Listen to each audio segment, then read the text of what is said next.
right, well, hello, Golden Bears, and good morning. What an incredible day it is here. Look, it was nearly 30 years ago that I graduated from another California university, a little bit south from here, but you'll be happy to know it was not Stanford. Yeah, we can agree on that point. My post-graduation celebration was quite brief. Just 2 days after graduating, I was working for a young company a few miles from here called Oracle. And some of you may have heard of it now, but I actually hadn't at the time. Early on, I knew that I wanted to be part of the software industry. As Natasha mentioned in her introduction, during high school and college, I programmed and sold video games. Fantasy adventures with crazy names like Escape from Vulcan's Island and King Arthur's Heir that ran on computers from ancient times long ago. Unfortunately, the supercomputers we all have in our pockets were more than 20 years in the future. Now, I was also lucky to work at Apple during my summer breaks, and that was an amazing experience, as Natasha mentioned. And when I joined the team at Oracle, the company had just gone public, as had Microsoft. And it was also the same year that Sun Microsystems, which was founded by Cal grads, went public. Oracle's revenue was just about $50 million, and within 3 years, it grew more than tenfold. It was a rocket ship, and my own career was taking off. But after 13 years, I wanted to start my own company. You know, I felt strongly in my heart there must be more to the values of business than what I was experiencing at Oracle. I came to the realization that companies can do much, much more than just build and sell products. They can be platforms for change. They can tap into much higher values, and they can improve the state of the world. So when I started my company in 1999, I made a commitment to 3 things. 1, a new technology model, now known as the cloud. 2, a new pay-as-you-go model with a single-minded focus on making customers successful. And 3, a new philanthropic model deeply integrated into our company, focused on improving the state of the world. That day that we started Salesforce, we took 1% of our equity, 1% of our employees' time, and 1% of our product and put it into a 501c3 public charity called Salesforce Foundation. Of course, creating a charitable foundation didn't mean much at the time. We had no product, we had no employees, and there was no equity. But it turned out to be the best decision I ever made in my career. Today, Salesforce is the fastest business software company ever to reach $5 billion in revenue, and our dream and commitment is to be the fastest to $10 billion as well. And with that success, our foundation has also been a rocket ship. It has been able to give 25,000 nonprofits and NGOs, including, I just heard Patrick, free licenses to our software. Our employees have volunteered close to 1 million hours in our communities, and we've distributed nearly $100 million in grants. We integrate our foundation work into everything we do, and when new employees show up for their first day of work, we show them where their desks are. Yes, we even introduce them to their colleagues, and we even show them where the kitchen is. And then we take them out and we spend the afternoon outside of our office, volunteering in a homeless shelter, a soup kitchen, a K-12 school, a children's hospital, or doing something for someone else. Now, thank you. Why do we do this? Why do we do this? Well, it's who we are. It's core to our cultural values. We know that as a business, from our early days when we struggled even to find customers until now, it's the right thing to do. We can only do well by doing good.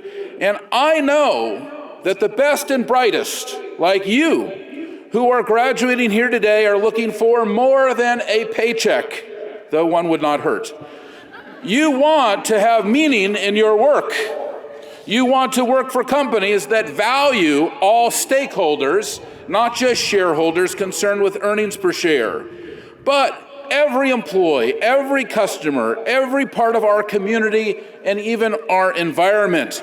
All of these things are the stakeholders that are critical to the success of business. In 2013, a couple years ago, we bought a company for $2.5 billion, which made us the biggest tech employer in Indiana, a long way from Berkeley. I received a call from the head of our team in Indianapolis with concerns about a bill making its way through the Indiana legislature. The Governor Pence was considering whether to sign the Religious Freedom Restoration Act into law. As written, it would allow businesses to discriminate against gay, discriminate against lesbians, discriminate against bisexuals, and discriminate against transgender peoples. A coffee shop could not post a sign, "No gays, no lesbians served here." That was amazing to me. Now, of course, here I am. My office is in San Francisco, the summer of love, the home of gay rights. I cannot imagine that we would have an office in a city with a sign in the window that said "No gays and no lesbians served here." That to me was like turning the clock back 60 years. You don't have to watch the movie Selma to see what discrimination looks like in this country. You can see it all too often in our country, in our government leaders, and around the world. And I knew, and I liked Governor Mike Pence. I never thought there was a chance he would sign that darn legislation. It was unfathomable to me that those were his values. But I didn't know what was in his heart.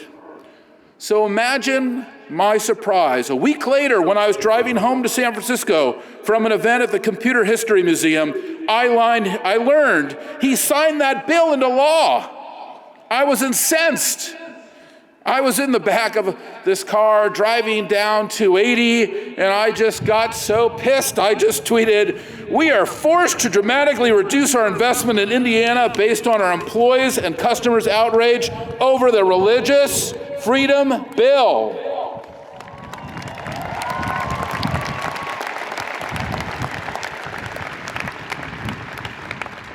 And the next morning I tweeted again, "Today we are canceling all programs that require our customers' employees to travel to Indiana to face discrimination." I couldn't imagine asking my customers or asking my employees to go to a state that would discriminate against them. It was incredulous to me. Needless to say, those tweets got some attention. Later that night, I emailed some of my friends in Silicon Valley to let them know about the issue. I have a few friends, it turns out. And when they learned more about it, they were just upset as I was, and they started tweeting, sending emails. They even went on TV and saying, "This cannot stand." I had no idea where all this was going. This was not familiar territory to me. It was not what I learned in business school. But something big was unfolding in real time. I was just doing what was right for our employees and our customers. I was just trying to protect them from this misguided law. But more than 100 tech leaders responded to the situation. Nationwide, they called for LGBT non-discrimination protections, and dozens of very large companies like Apple and Levi's, Marriott, Microsoft, Nike, Eli Lilly, Cummins Engine, they all stood up in opposition to the law. It was an unstoppable force, a powerful campaign aimed at overturning the law. And within a week, Governor Pence signed an amending law. He changed the law. He had to. He had to take a step forward, and he had to protect the rights of the LGBT community in Indiana.